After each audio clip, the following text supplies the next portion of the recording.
Hello there, it's Monday. We've all had a little bit of time to decompress after Saturday's goings on. The 3-1 home defeat against Lewes. Obviously a lot to talk about with Chris today, so be very interesting, I'm sure, to get Chris's thoughts on the game on Saturday. So firstly, there's so much to talk about. As I said, where do we start? I think a good place to start would be like our feeling of pride, really, for the lads and the way that they performed. And despite having an awful lot of challenges put in front of them, you know, they never give up. They kept fighting. It was a really committed Hastings United performance.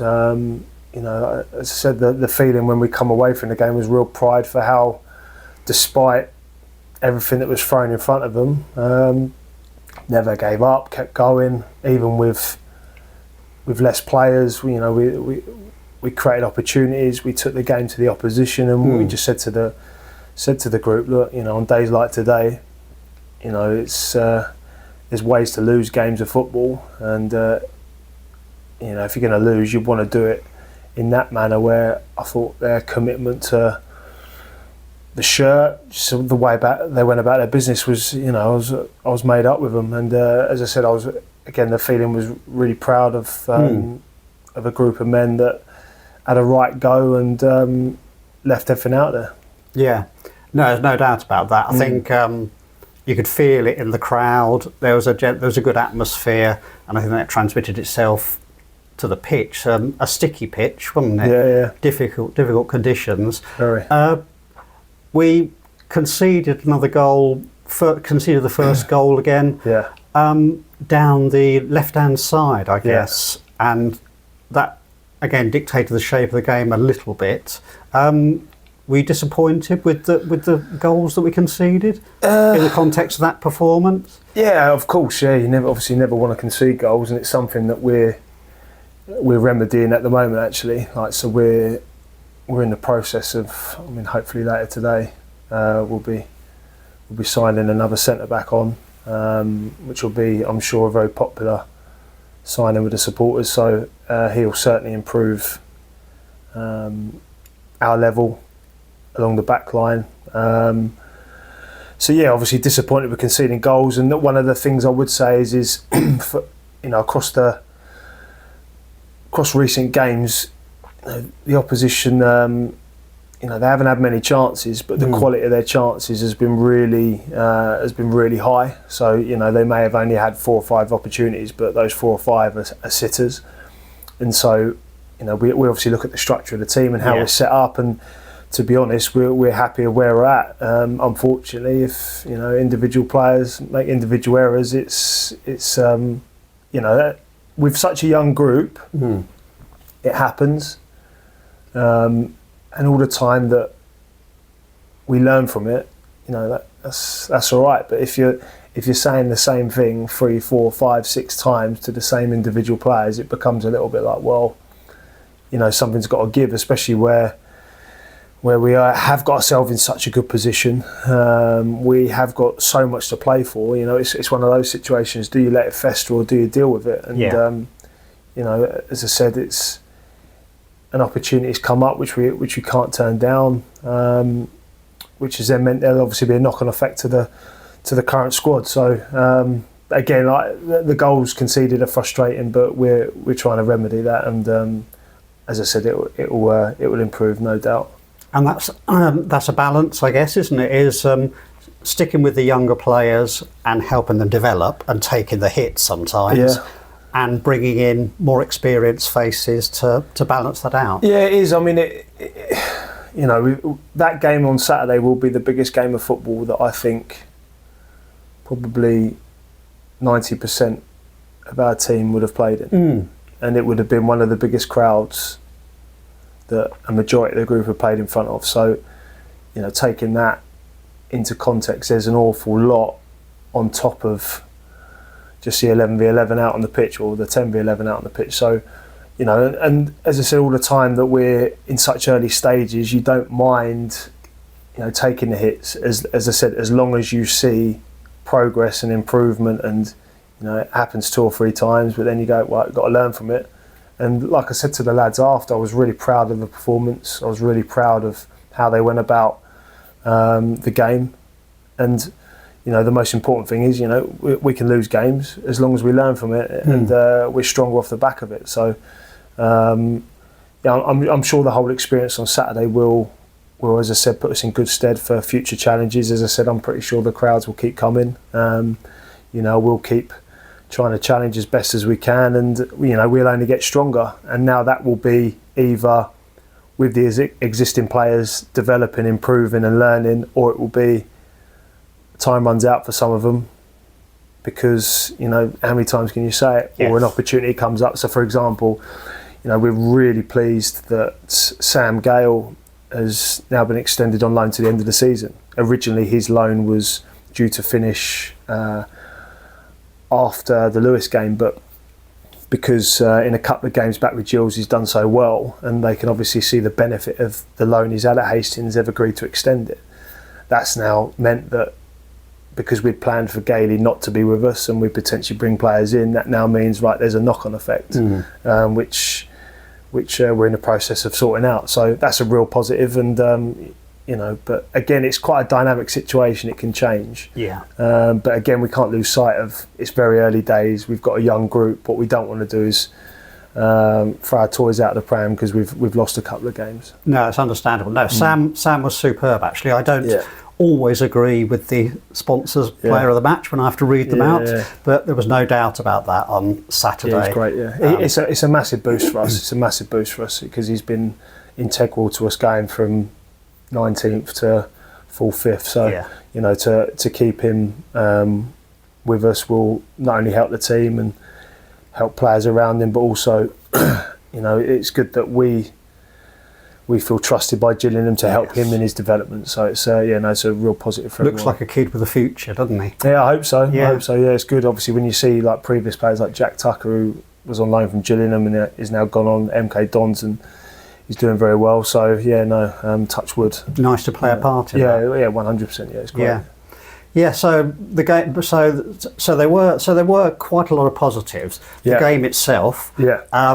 We talked about the Horsham game, which turned on a couple of moments. Yeah. I think such a key moment in the first half. We were 1-0 down, but we were doing okay. We were pushing back, and the incident with the potential penalty on Freddie, and then within 5 minutes of that, Jack Dixon had been sent off, and that was a key period, wasn't it? Yeah, it was. It's just one of them things. I feel like a broken record because we've sat here and spoke about it so often, but I hope that's also a good indicator that we don't just talk about decisions going against us when we lose games. We've obviously had a very good start, and we're on a good run. We've got ourselves in a great place, but from start to finish, we've always been quite honest about the level of refereeing. And Freddie's penalty is so obviously a penalty where, ironically enough, a former player at Hastings has fell over, lost his footing, and has hooked Freddie's leg whilst he's on the floor.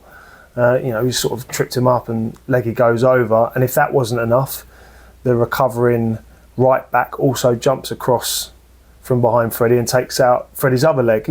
So, you look at that and go, that's a penalty. And then the referee gestures to blow his whistle, and then a very dramatic no, and you think, wow, how's that not a penalty? It's, but I get decisions can go against you. It's all part of the course, but we've had a lot of those decisions go against us, so that's very frustrating. And then that only gets compounded by even less of a challenge outside the box gets given against us within a minute, and you think, where's the consistency? Which obviously we asked a question to the linesman. He wasn't able to answer really. So just that sort of 90 seconds, 2 minutes, it was just really frustrating, and it had such a huge influence on the outcome of the game, because even though we were 1-0 down, we were creating chances, we were getting in behind the back line. Just before they scored, we had a couple of good chances. So you looked at it and thought, yeah, we're knocking on the door here. It wasn't like against Horsham where you felt, we're not really making much progress here. We were getting in and into some really good attacking positions, and so we felt, even though, as I said, the scoreline was against us, the momentum of the game was going the right way. And that's where you need just the referee just to get the easy ones right. And then, as I said, within 90 seconds, sends Jack Dixon off.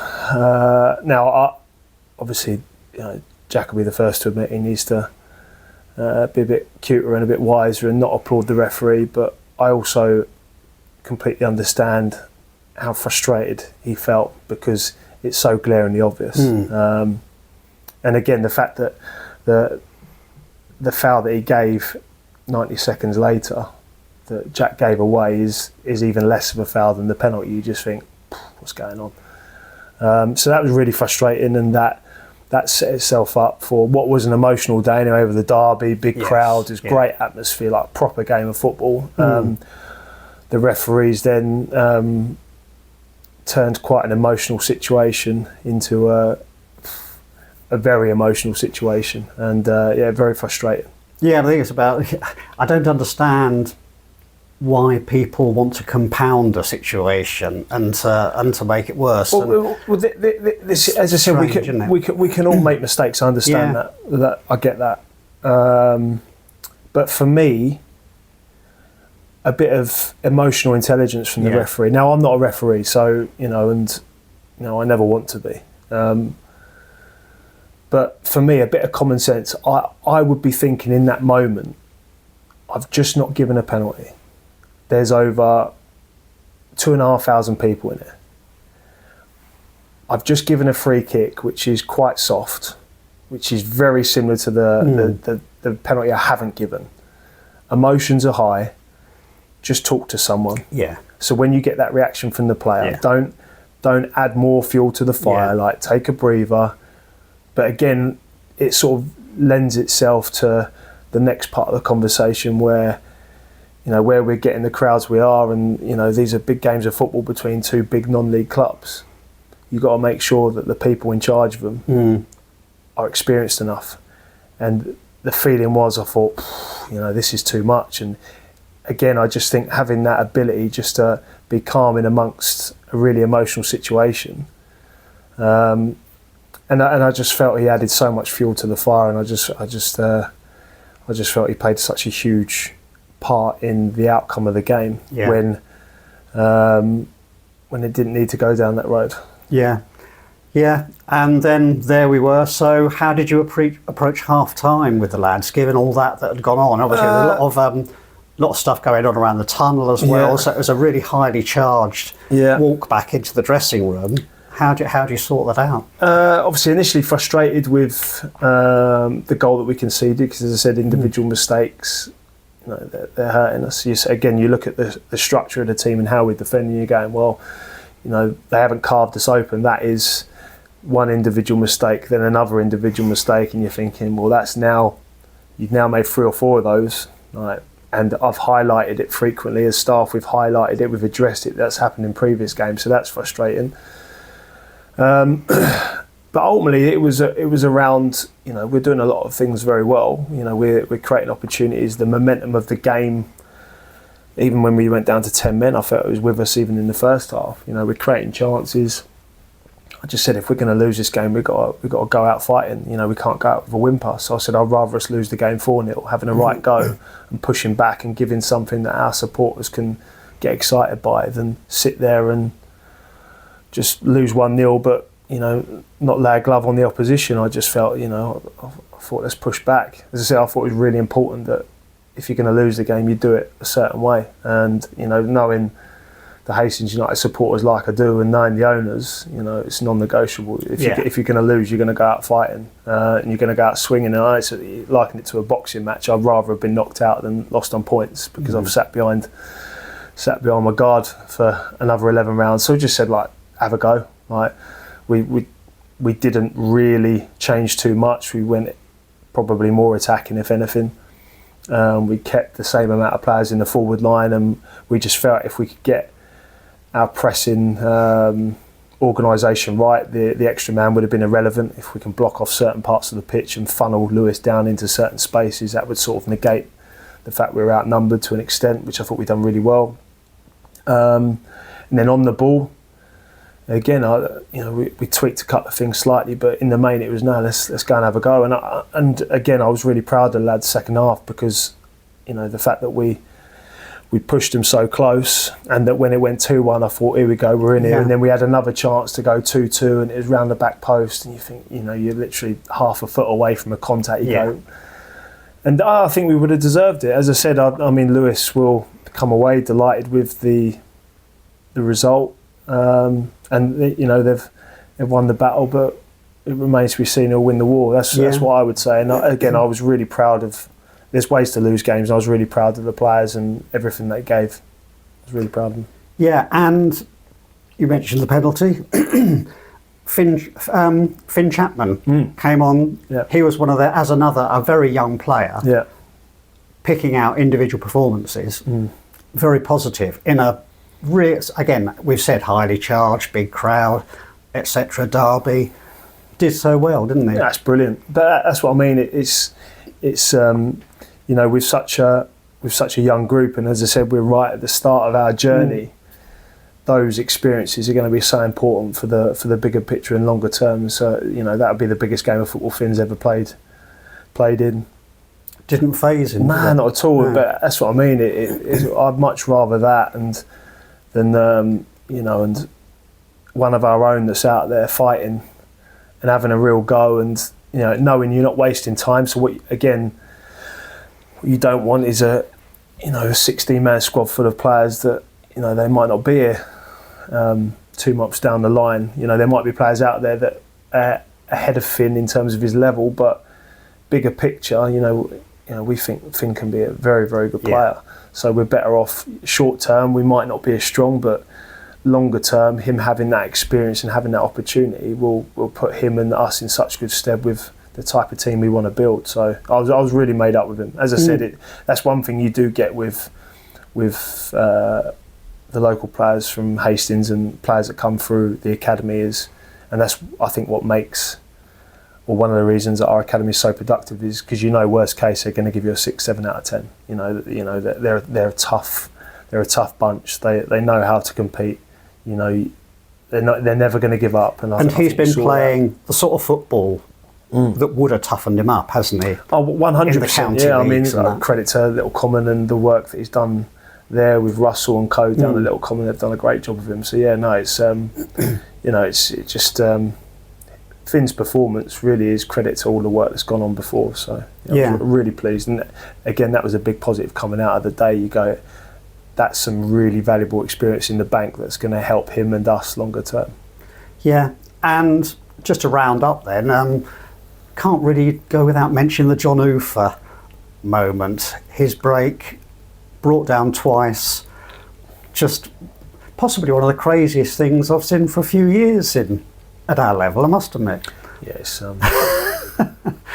it's just, again, the level of officiating is an eye opener.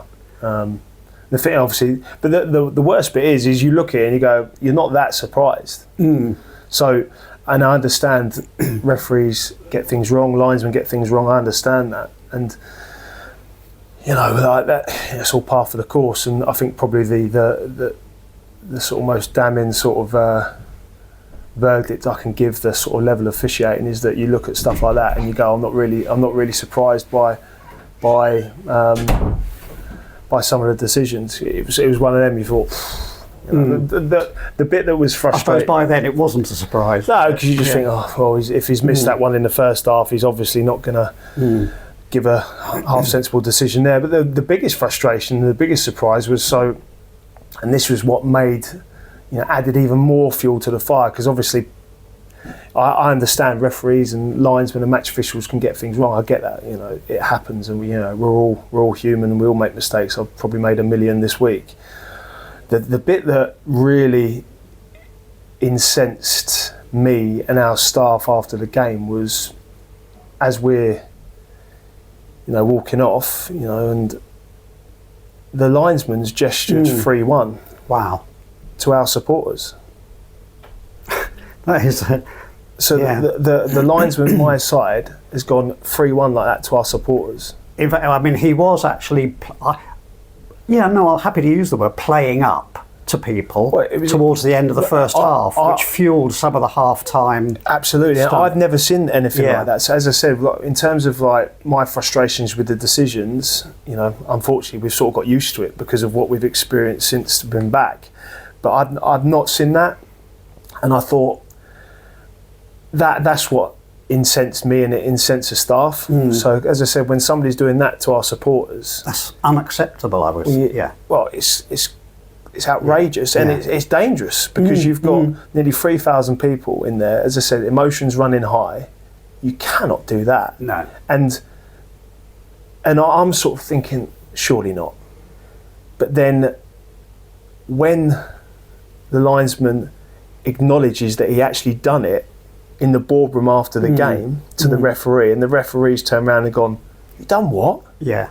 You just realise, you go, this is madness. I mean, so obviously we've gone down the tunnel and we're very frustrated, and that's what really sort of rattled my cage and the staff's cage. Because as I said, we went and shook the referee's hands. As I said, we understand they make mistakes. I don't think he had a great day at the office. Neither did, I think, 2,500 other people. But that can happen again, especially with what we've seen so far. But the bit that done me was the 3-1. I thought, no, that's unacceptable. So that's what turned, my attitude towards it to relatively sort of frustrated to infuriated. And so we obviously addressed that after the game. And there was an awful lot that went on in that tunnel, which was very questionable in terms of linesmen squaring up to members of our staff quite aggressively. The other linesman laying hands on one of our other members of staff.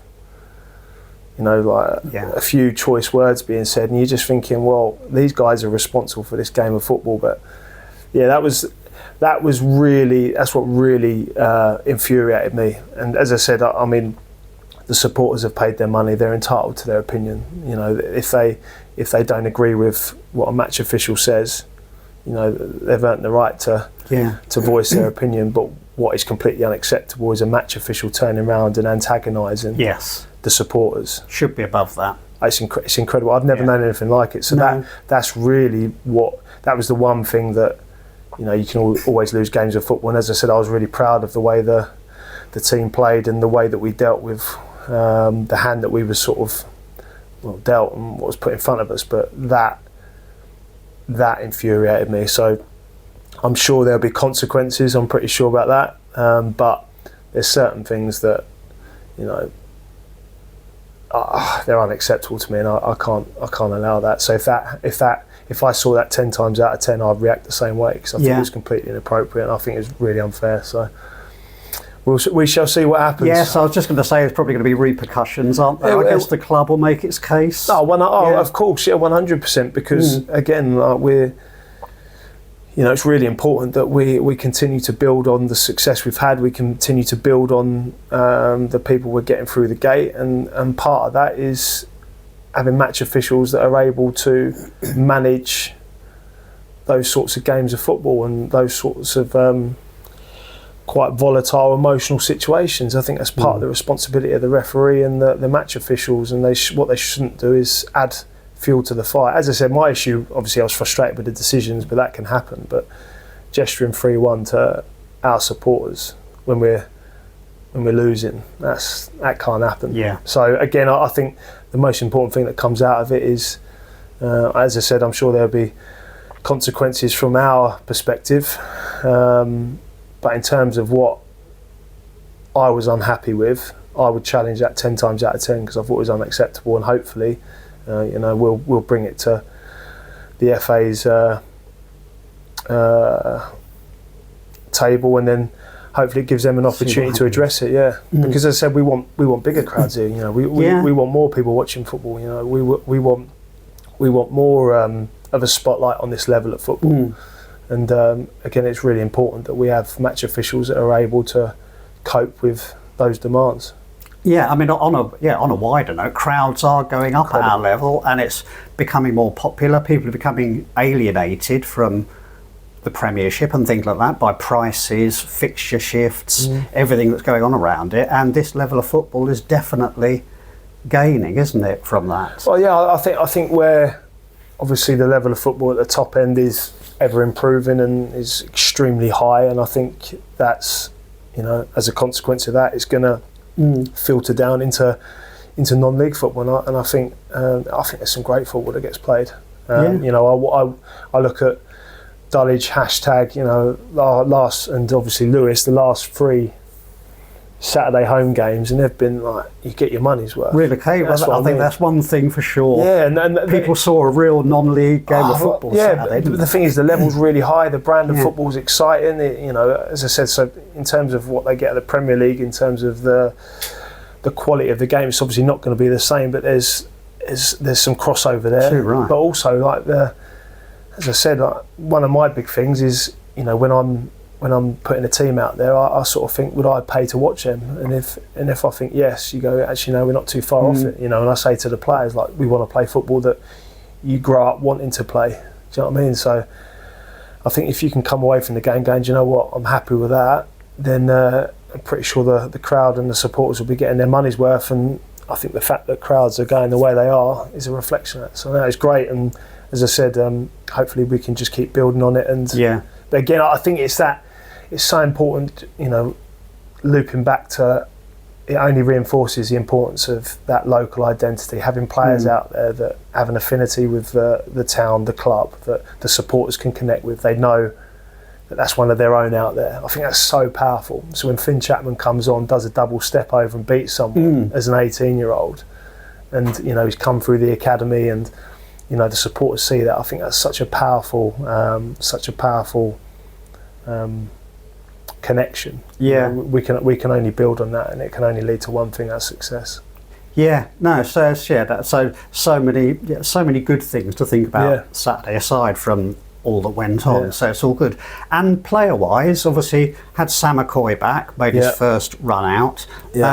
Tommy, probably a tough whole game to play your first full game back, wasn't it? But good to see him back. No repercussions for him? No, he's all good. As I said, he's probably rushed back a little bit too quickly.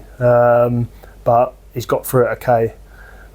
It's just the price Tommy Fag has to pay for being such an important player for us. It's like, as I said, if he's got one leg, I'd try and wheel him out there. So I thought he was excellent as well. He's such a good player for us, and he'll only get stronger, and no doubt will contribute hugely between now and the end of the season. Yeah, and young Will, that bang he took against Horsham, wasn't it? That's is that hampering him a little bit? I noticed he was in the stand. Well, no, his foot was completely cut open. Okay. So I didn't know whether he'd sprained it or something. No. Like he said it was. He basically went to have a shot and kicked the bottom of one of the Horsham player's boots, and it's completely cut his foot open. Yeah. So he had to have it glued. So but fair play to him. I mean, he put his boot back on, didn't he? Put his boot back on, and by the end of the game, his boot was just covered in blood. I mean, fair play to him. You know, that's a measure of his character. He's obviously got a bit about him. So he that's why he missed out. But will be back in the side to play Ashford tomorrow night. Oh, that's good. Good for him. Excellent. Yeah. So like I said, Sam McCoy back.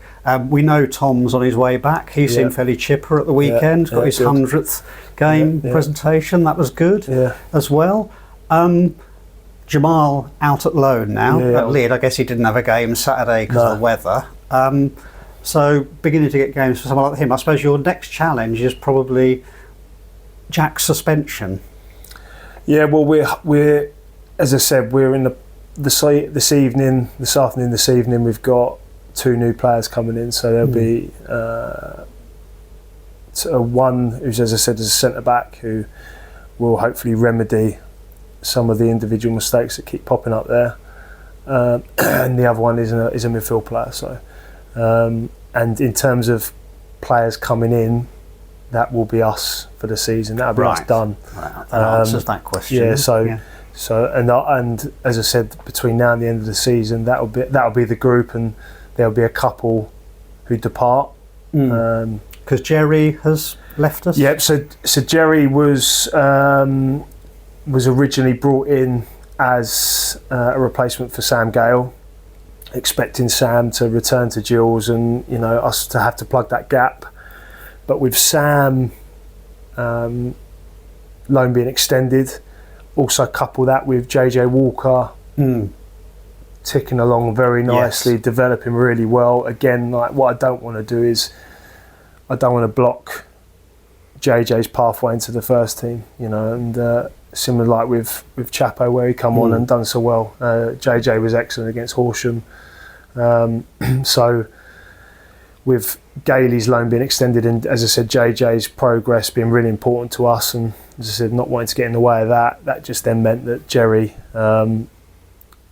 was in and then out a little bit. Well, it was unexpected. As I said, we expected it to be JJ and Jerry between now and the end of the season, but obviously we had the opportunity to extend the loan of Gailey, which it's difficult for Jerry, but unfortunately that's sort of that can sometimes happen in football, and it might be a bit of a difficult decision, but that's part of the job. So okay, so it's really good to catch up on the personnel side of things, and we'll look forward to when you get those across the line. Look forward to the announcements. Really happy. I think the supporters will be very happy with both signings, because they're both former players. Brilliant. But what they are both as well, it's not with a view to between now and the end of the season. Both are,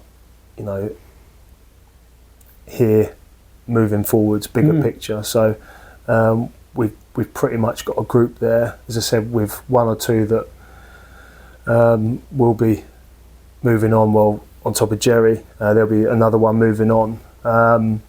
That's a group there that you go, if you walked into the start of next season, you go, I'm very happy with that. Right, so, and that's a good view to take, isn't it? Oh, absolutely, yeah. Like we've always said that we want to try, and we don't want any sort of short-term fixes. I mean, we could have brought in countless short-term fixes, but I just don't want to, as I said, I want to build for the bigger picture, and I just want to make sure that any experiences we have now are going to benefit us longer term. So again, like Finn Chapman coming on Saturday, that'll give him a great experience moving forwards, and will only help us. So as I said, the two players that are coming in very much with a view to they can make a hell of an impact now, which they're expected to, but also they're only going to improve, they're only going to get better, and they're going to be with us for the longer term, which is really important. Good. Okay, well, look out for that. I guess it's going to be 50-50 as to whether that comes out before this video comes out. Well, if this is much longer, this might be by Thursday. So we'll see. I can't see how long it takes to upload this to the cloud. Yeah. Oh well, but it's all good. Yeah, brilliant. So that's perfect. Ashford tomorrow. Yeah. Already. So that's quite good. A cup game to give a bit of a mental break in some ways, although it's becoming an important game. It's now a quarter-final. Yeah, no, it's really important. Like we said in the last time we sat down, we're in February, midway through February, and we're fighting on three fronts. We're in a really good position, and so we're just fewer cup tie issues for the Velocity Cup, aren't there? Yeah. So that again, it will help with the two players that are coming in as well. So neither of them are cup tied now, come straight into the side. So that will help alleviate that, and that's part of the decision making process around bringing those guys in now. I mean, we'd sort of earmarked to bring them in definitely next season, but the fact that we're now fighting on three fronts, and we do have the cup tie issues and stuff like that, it just means that we needed to speed it along a little bit, just to give us the best chance possible to compete in all them competitions. So the Ashford games, we're certainly not viewing it as a mental break. We'll go there, we'll be full strength, and we'll try and get into another semi-final. Yeah, it's good to hear, because Ashford, always a team, they seemed to have a bit of a thing over us when we were in the southeast, didn't they? Yeah, for a couple of years. I had many nightmare about Ashford. So it should be good. And just looking forward to it. I just love the fact that every 2 or 3 days we've got a really big game coming up. Yeah, and I just think that's a really positive sign of where we're at. And they're not really big games because you're looking over your shoulder because you're worried about the drop. They're really big games because you're going that way. You're going that way. You go, that's all right. That's exactly where we want to be. So, and you know, that's again, with such early days and with such a young group, these experiences are going to be so important because you know, this is what we want to be. We want to be doing in February, March, April. We want to be right there or thereabouts, and we've got to get used to it. So, in terms of like a mental break, like for me, it's like let's just keep let's keep going. You know, this is what it's like to be a decent footballer at a good level. Like it's every 2 or 3 days you've got to be at it, and you can have your rest in the summer, and you know, recover, and then we'll go again, and we'll try and attack it as best as we can. Yeah, from there. And it'd be nice to see Dane and Pat and Dave Ormerod scrambling around to find the key to the trophy cabinet again, wouldn't it? No comment. No comment. You have to ask Gary Elphick about that. Yeah, I don't know. No, I'm just really enjoying it. It's good. Oh, that's brilliant. Yeah, no, and as I said, it's I just love the emotion of it as well, because obviously when you lose, it's the worst thing in the world. When you win, you're the best thing in the world. It's great, but that's what we do it for. And as I said, I'd much rather be in this situation where emotions are all over the place because you're competing at the top end versus, as I said, the other extreme. So no, it's good, and we just got to enjoy it and keep giving everything and making sure that, you know, when we look back on each game, we go, do you know what, we've done all we can. So like with Lewes, we felt everything that we could control. Yeah. You know, we delivered on. You can't sort of lose too much sleep over what those three What's outside of it. Well, yeah, what the three lads in black do. Do you know what I mean? Yeah. It's like, you know, it's so it's it's again, the Horsham game, we had a few regrets. We were frustrated with how we performed, whereas the Lewes game, we were really pleased with what we delivered, and that's the most important thing. We can look back on each game and go, do you know what, we've tried our best and given everything. Brilliant. So, look forward to tomorrow. Yeah, definitely. Nice. They've got a nice new 3G pitch, and they've relayed what used to be a 3G allotment, I called it. It was it used to be like playing in a car park. Threadbare. Oh no, it's lovely now, yeah. I suppose that'll be a break from wading across the pilot field on Saturday, won't it? So see how they find it. That should be good. Yeah, look forward to getting over there and seeing you. And I recommend you go to Ashford tomorrow, a couple of new players possibly, and another cup match. Fantastic. We shall see you again soon when we speak to Chris after those. Cheers, Andy. Thank you. Thank you very much. Thank you.